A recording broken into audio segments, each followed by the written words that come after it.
Before we get into the next section, somebody already gave a question, so I just want to answer this one, because it's a quick one. Is the armed forces of a state not authorized by God? All right, so the idea is, yes, it is, right?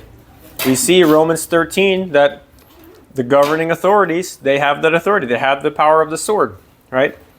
Now, how will they use it? It's to punish wrongdoing, right? Now, you could say, well, can they defend themselves as a nation? Sure, right? Can they invade another nation? I don't know, right? That might not be authorized by God, right? Can they wage war on the other side of the world? Maybe they can, maybe they can't, right? Different people have used God as a justification, right? But the authority is there for certain things. Using that authority properly, that's a different question. But the question that we're trying to answer is not, is it authorized by God, but are we authorized as Christians to set aside the teachings of Jesus to follow the demands of the state, right? And I think we can see there in quite a few other areas, no, we have to obey God rather than the state, right? So if we have to obey God instead of the state in some areas, why is this not one of them, right? Why is war not one of them? Why would we get a free pass in war, right? Why would we get a free pass to shed the blood of men, right? When we're not even allowed to say, I don't really believe in Jesus, right? Which one sounds worse, right? Which one's going to have more lasting consequences for the people around, right? We're not even allowed to save ourselves. We're not allowed to seek vengeance for ourselves. All those things come together. So I'll answer that. So yes, the armed forces, the government is authorized by God in certain respects, right? Not for everything that they do, right? Just because God uses wicked people to do something doesn't mean they're always authorized to do it, right? But that's that question. Okay. I'll finish the juice. Wash it down with a little bit of water.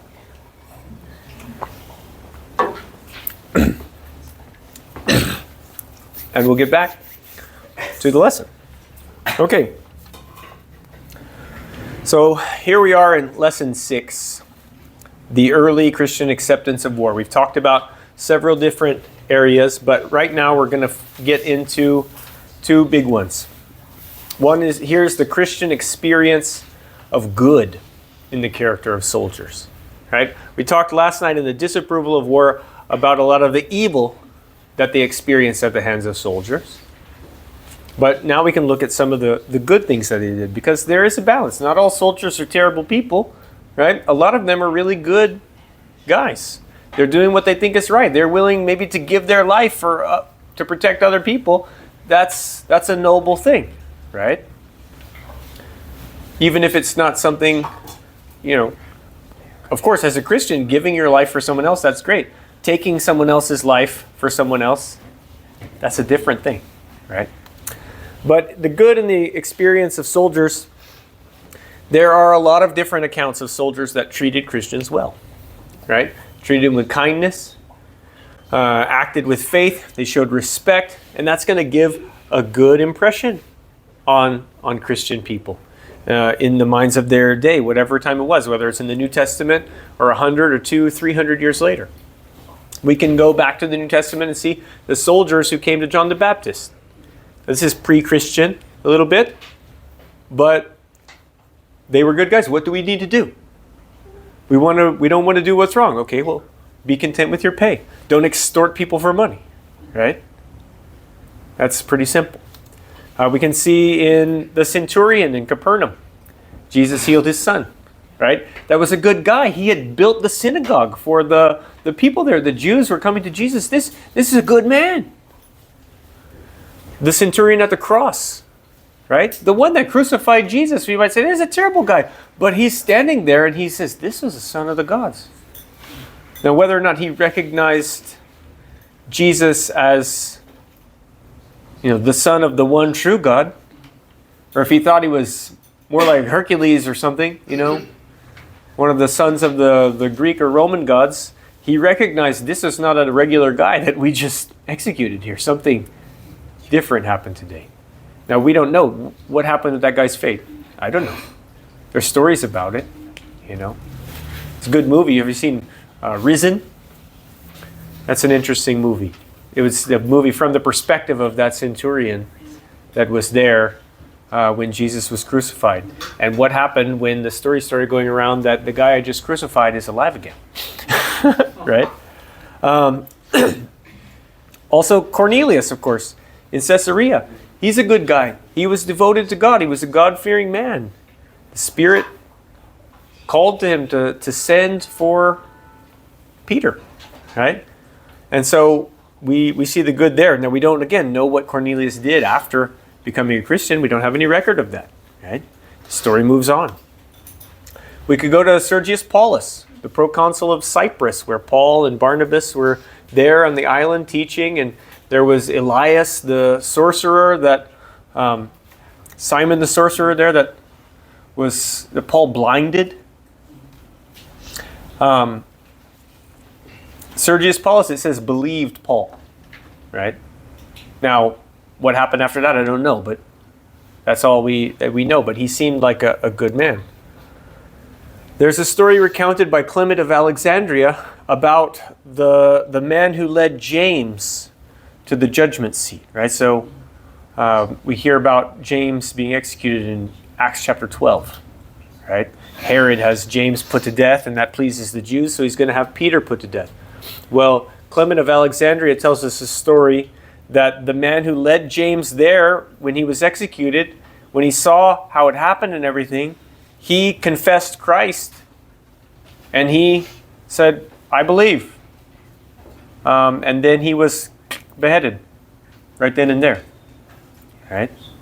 So even though he brought James to be executed, you might say, he's a terrible guy. But seeing James's attitude and what happened, he became a follower of Christ. Now, he didn't have very long to live with that, apparently, but we see good in his character. Of course, there's the jailer at Philippi, right, that took Paul and Barnabas in, or Paul and Silas, and he washed their wounds and listened to them and took care of them. The soldiers who cared for Paul while he was shipwrecked, or before he was shipwrecked on the journey there, especially the centurion Julius that didn't want Paul to be executed. They didn't always listen to Paul, but they had some kindness on him. There's accounts of soldiers treating imprisoned apostles with kindness, making sure their friends can come and visit them, right? There's others that when they're leading them to death, even though the soldiers are leading these people to death, they're fending off the crowds. Leave them alone, right? I'm doing my job, I'm taking them there, but leave them alone. These are good people, right? They don't deserve that. Some of them even allowed them special privileges, right? We see Paul, he's staying under guard in Rome, but he's in his own rented house for like 2 years as he's waiting for his trial. And there were a lot of soldiers that became Christians because they saw the gentle, loving nature of the people that they were persecuting. But you read the stories, a lot of those soldiers that were persecuting Christians saw their example and decided to become Christians, were immediately martyred. Not all of them, but that was the fate of a lot of Roman soldiers who became Christians. They got out of the army really quick because they got out of this life, because the army took them out. But of course, we're talking about Christian acceptance of participation in war. Well, they actually served in the armies of Rome during this time period, some of them. Not a lot, right? But we go to the New Testament, we can see those converts of John the Baptist. Centurion at Capernaum, the centurion at the cross, Now, these guys weren't disciples, as far as we know. Did they become disciples? Probably, right? Pretty good chance. And they were in the army. Sergius Paulus, now again, I said he believed. We don't know if he was a full convert to Christianity exactly. We don't hear anything else about him after that the other way. Again, that guy that led James to the persecution in the story of Clement, he was executed so quickly, he didn't really have to make a choice about whether to serve in the army or not, right?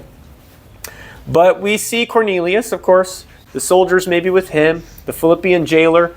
These are the only real cases in the New Testament where we see soldiers that are Christians in New Testament times.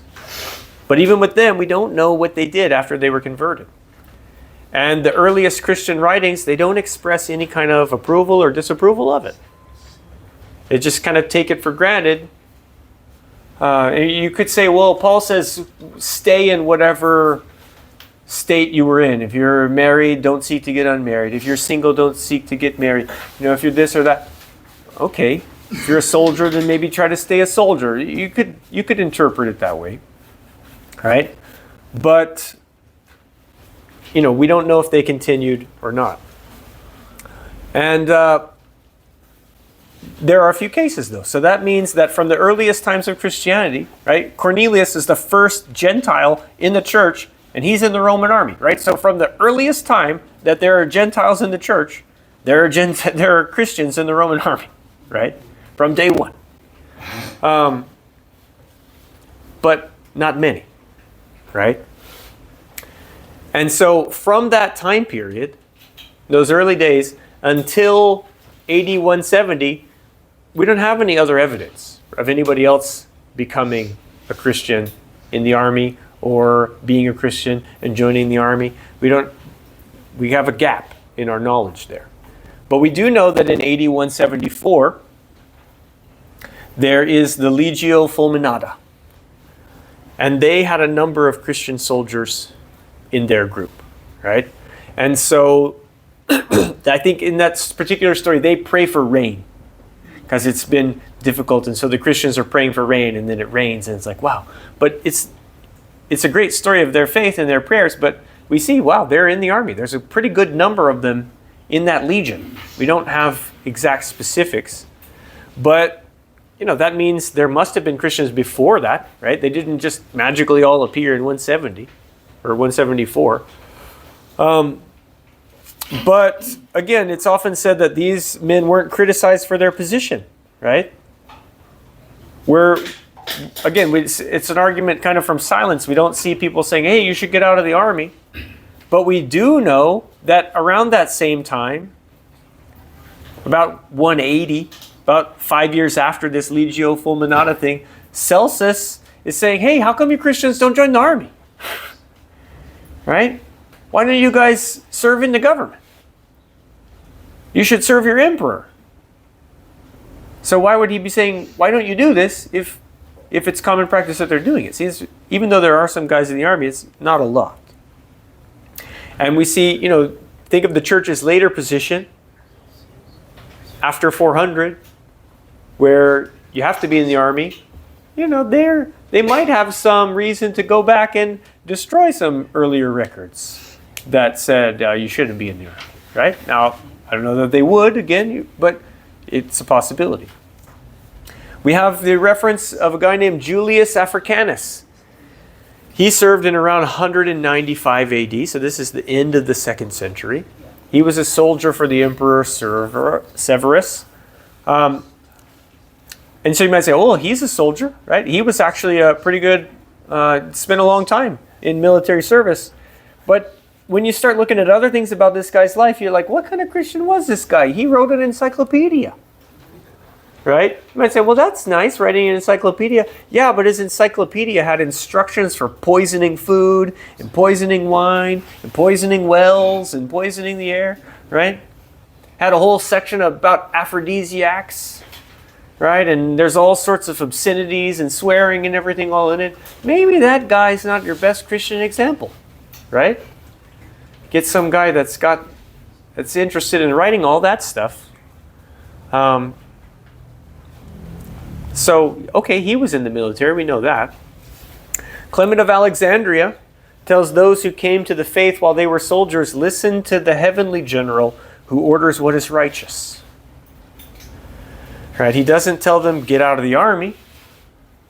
Right? This is Clement of Alexandria, said around 180, 200, something like that. Doesn't tell them, get out of the army. But he says, make sure you're listening to your actual boss. Right?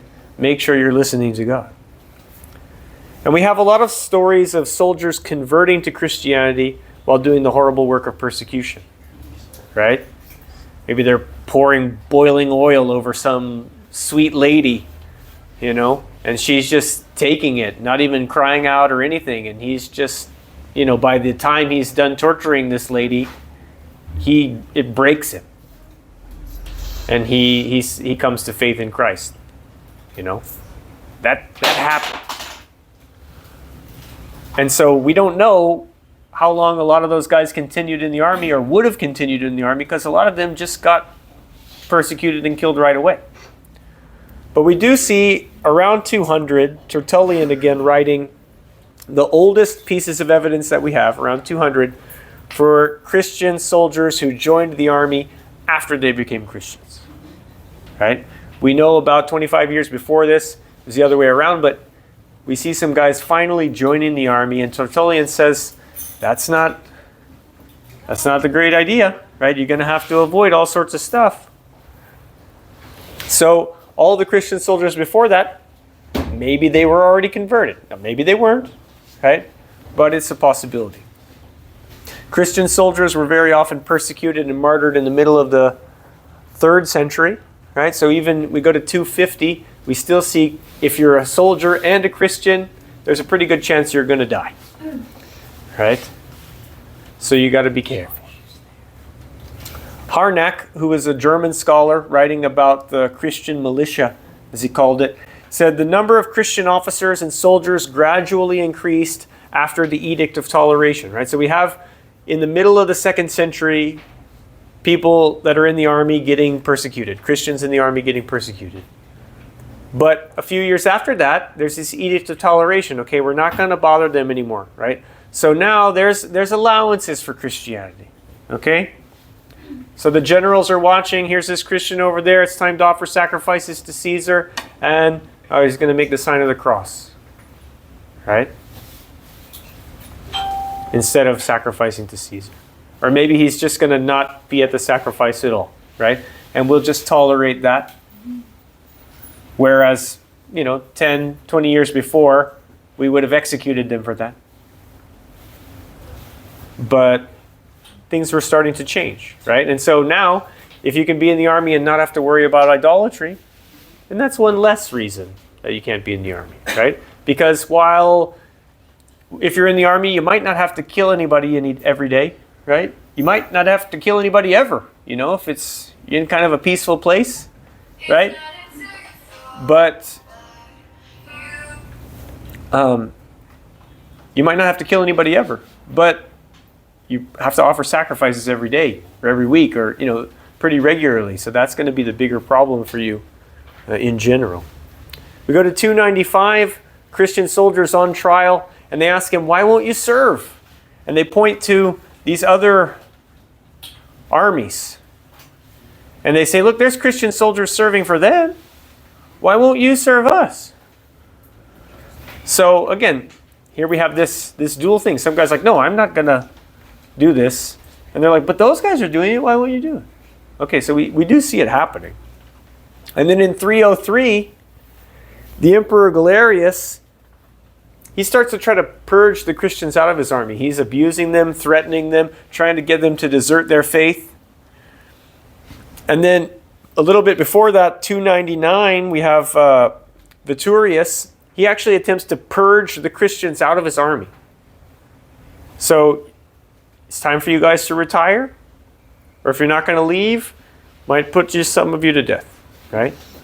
He's like, I don't want Christians in this year. Well, for whatever reason he had, I don't know exactly. Maybe he thought, you guys are a curse on us or something, or this is the reason it's causing problems. We saw some of that in some of the other things. But he wanted to purge them out. In 302, Christian soldiers were some of the first victims of the persecution. There's a guy named Julius, he's being persecuted. He says, "What are you guys persecuting me? I've been working here for 27 years. Been a soldier for 27 years. Never been brought up on trial. I've gone on 7 campaigns. I never hid behind anybody, afraid to fight. I fought as well as anybody."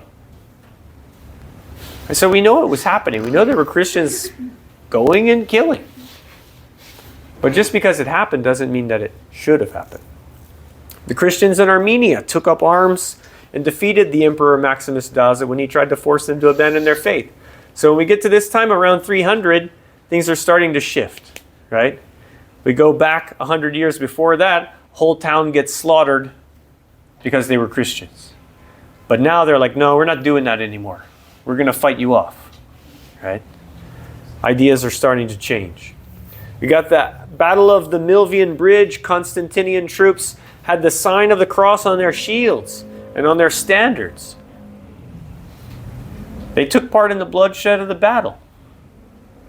That's a fact, right? They joined in their leader's confident boast that he had conquered by virtue of that same sign, right? Constantine said, "Oh, it's by the power of the cross that I had this victory." And so once you get after Constantine, that and later battles, they often get seen as this struggle between Christianity and paganism. That just continued on into the Crusades and even until now, right? Oh, we're going to go fight these guys. Or you go back a little bit to the conflicts in Ireland, right? Between Catholics and Protestants, things like that. Right? Because if they're really against God, then why shouldn't we go to battle? They're not really Christians. Right?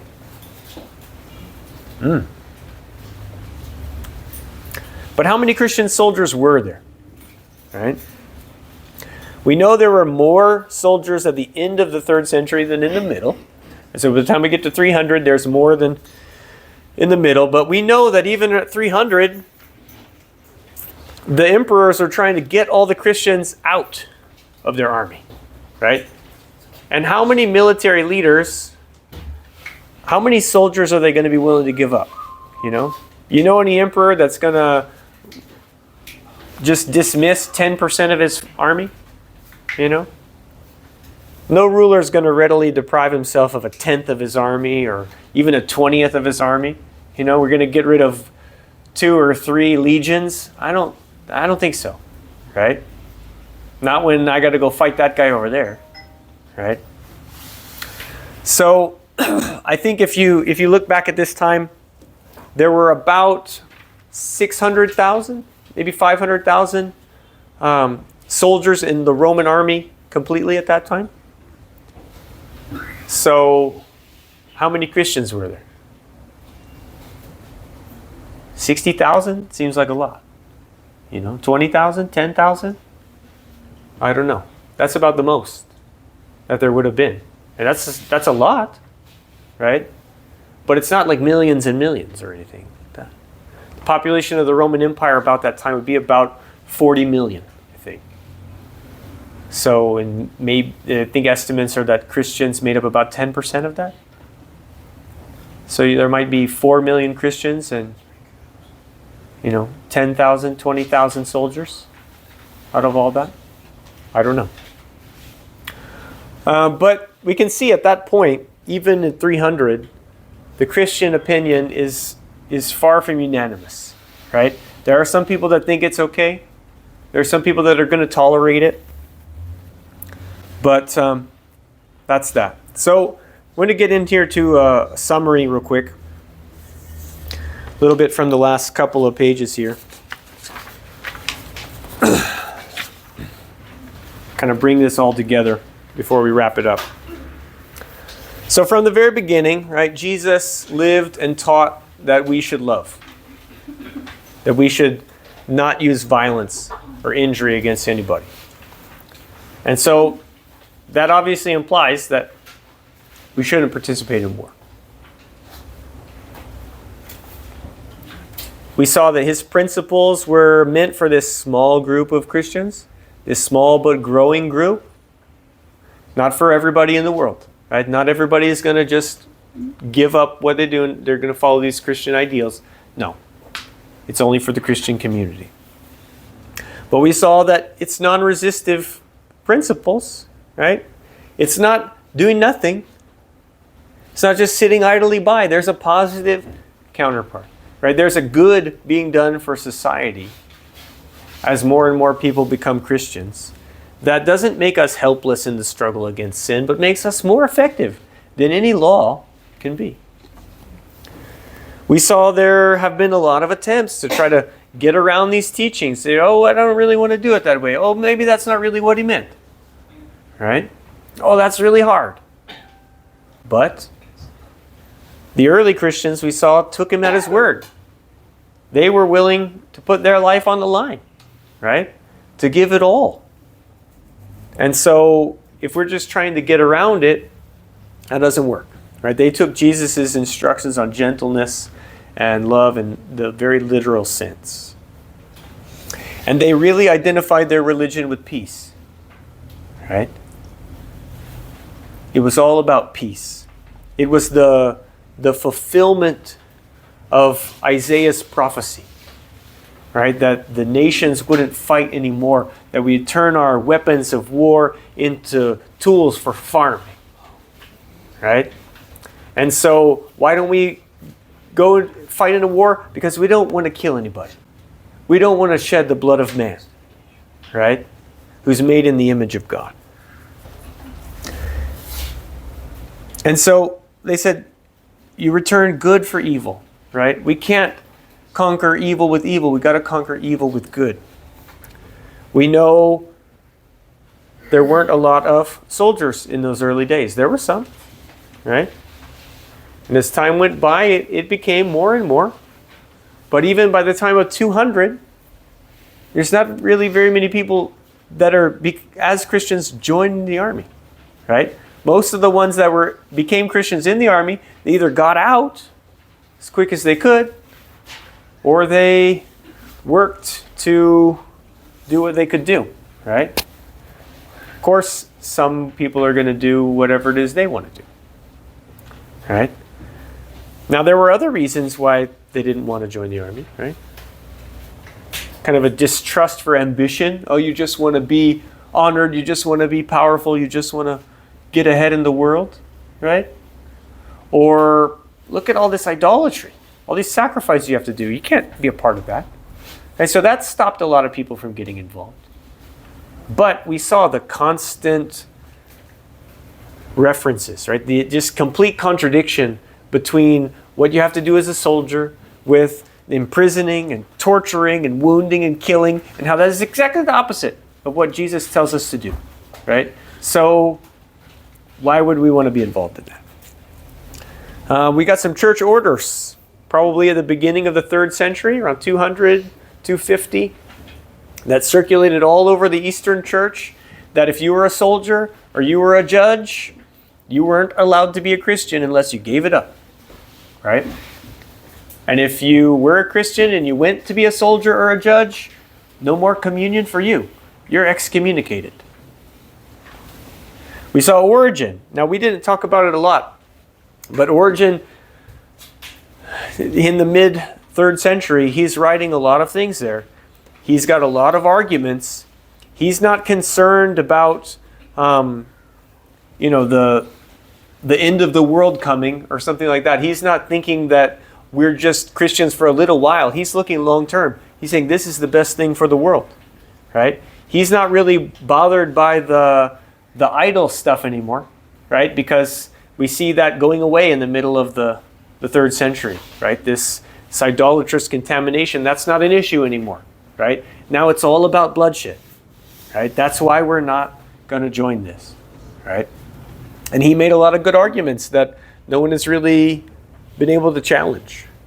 So if we look, there's no writer before Athanasius, and he's in 350 AD, that is going to say it's a good thing for a Christian to go to war and kill someone, right?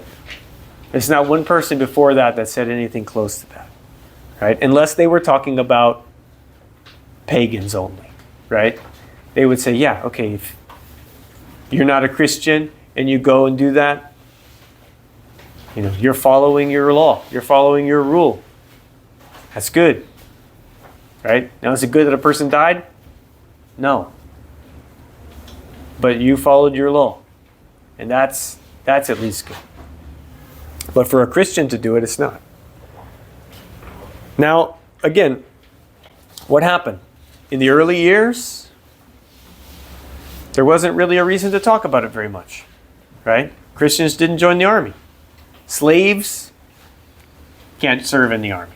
Right? Jews can't serve in the army. That was the vast majority of Christians for a long time. Right? So for a lot of people, this is not even a question of whether or not I should join the army, because I can't, even if I wanted to. Right? But, years go by, centuries go by, and there's no definite ruling or something. There's no word exactly from Jesus or from the apostles or from the elders or something.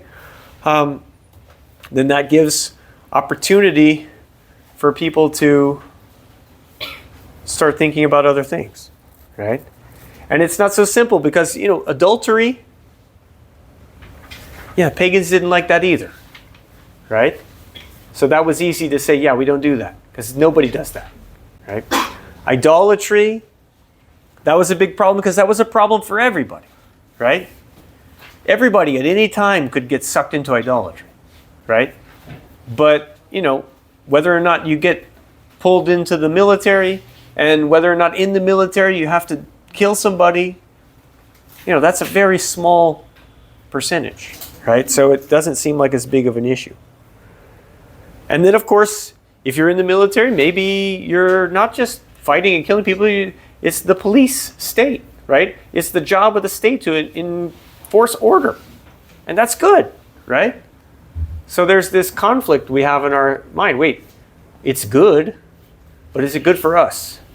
Right? And you have this difficult debate. And people are talking about the Christian life as warfare. We're soldiers of Christ. It's not too far of a jump to become an actual soldier for Christ, right? We're already thinking back and having reverence for guys like David and these great leaders in the past.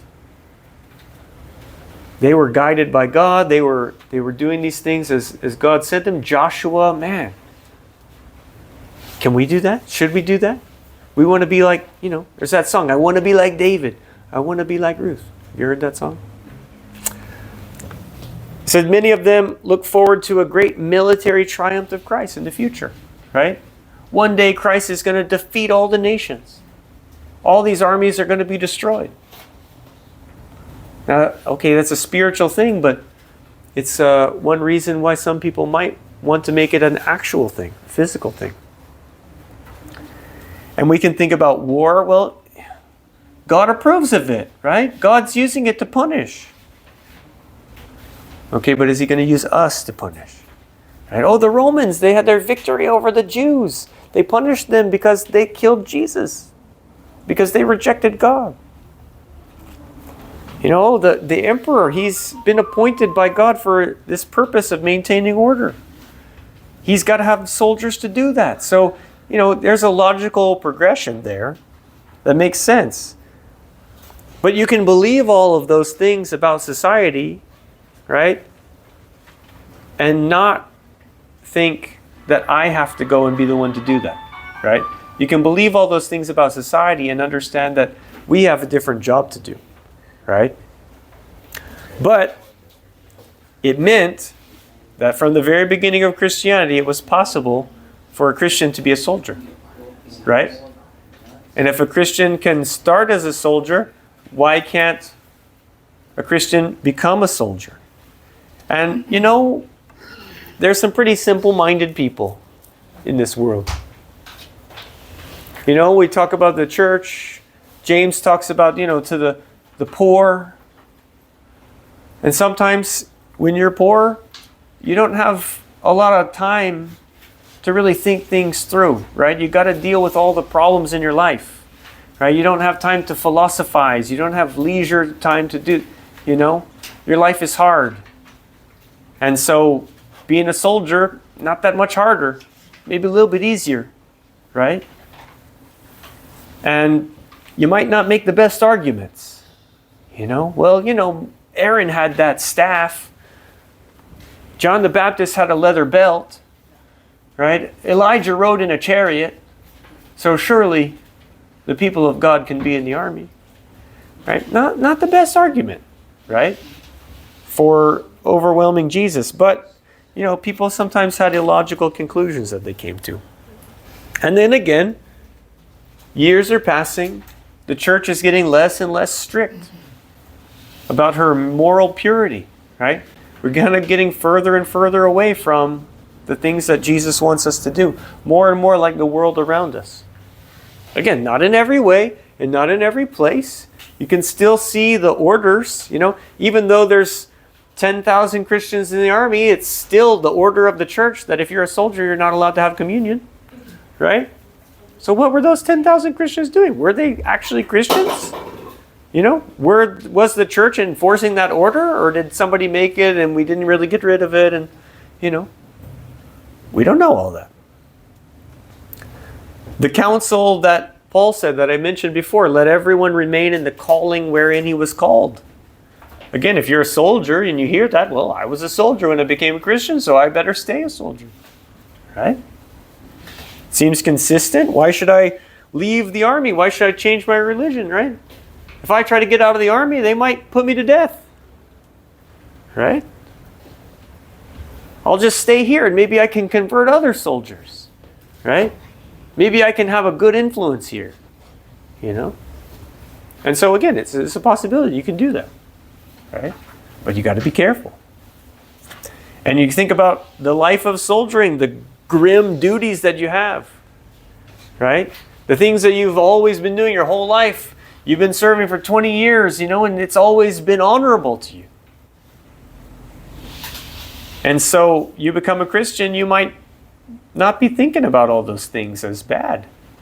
Right? It might not have occurred to you yet. Right? And then, of course, there's Christian toleration. Right? Sometimes we see something and we let it go. Right? I don't want to say anything. Right? Or I might say something and I get a little pushback. It's okay. Right?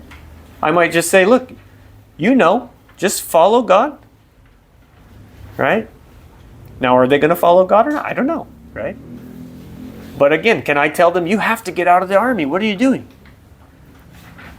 Or maybe I'm happy. Oh man, he's there. He's going to be a banner for God in the enemy's camp.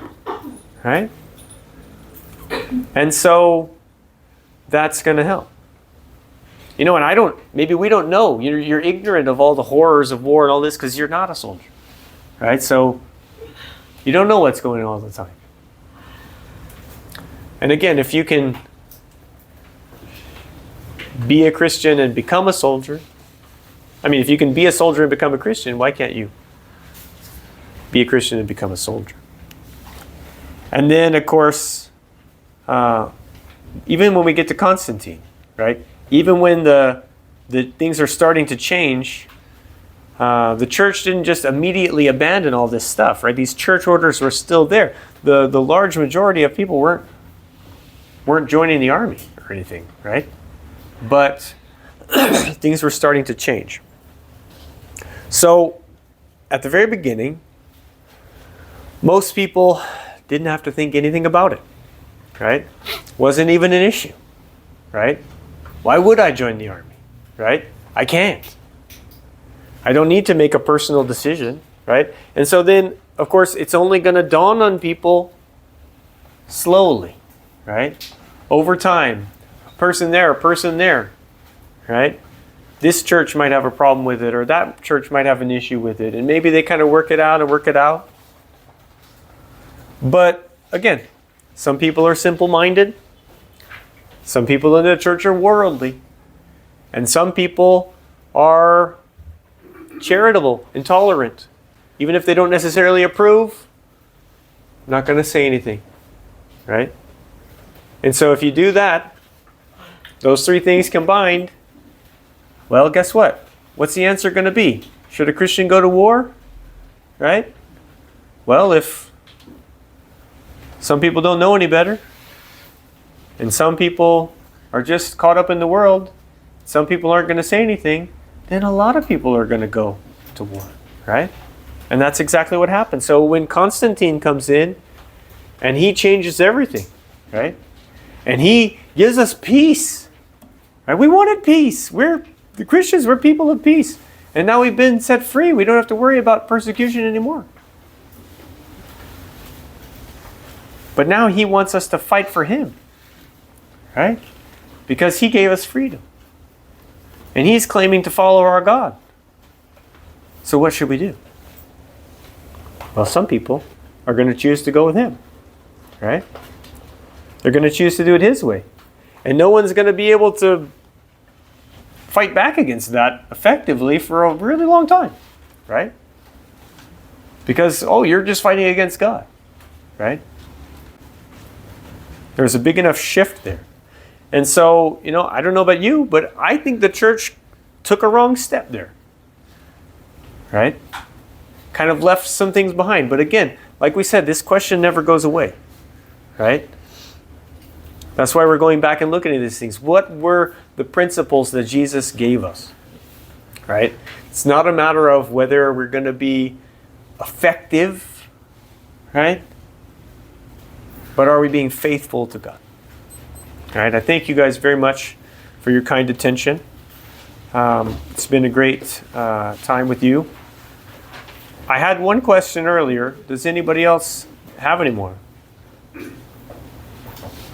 Some students in Korea are being imprisoned for refusing for the draft army.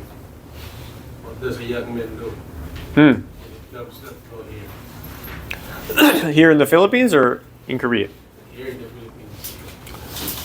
Well, that's something you got to think about, right? There might be different options depending on the country that you're in, right? Depending on what the actual rules are. If there's some kind of draft.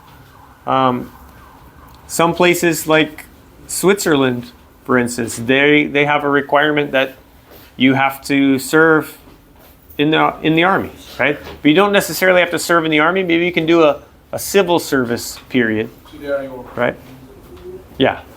And so, or you might get drafted into the army. It happened in the U.S. during some drafts, but there's people they're conscientious objectors, right? They say, look, my conscience doesn't allow me to kill anybody, right? But I don't mind fixing trucks or purifying water or being a cook or being a chaplain, those kinds of things, right? That's a much more difficult question, right? Is it just being in the army at all, right? Again, Jesus doesn't say anything about don't be associated with the military at all, right? That's not what it's about, but it's about what we actually do, right? So can we be, a member of the armed forces? There's a great story of a guy in World War II. He was, I believe, a Seventh-day Adventist. His name was Desmond Doss. There's a movie, Hacksaw Ridge, that they made about it. It's a terribly graphic story, right? But he, the war was on, the draft was going. I don't think he was even drafted. He volunteered. But he said, but I'm not going to hold a gun.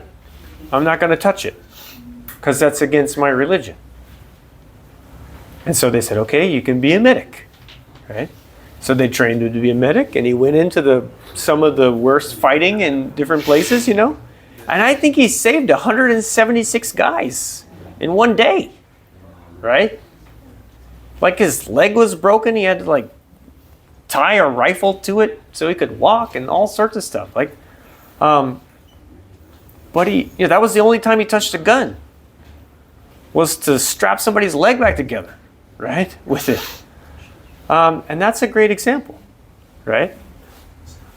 I can't say anything bad about that, right? That's amazing. I think in the history of the U.S. military, he's like the only conscientious objector that ever received a Bronze Star for valor, right?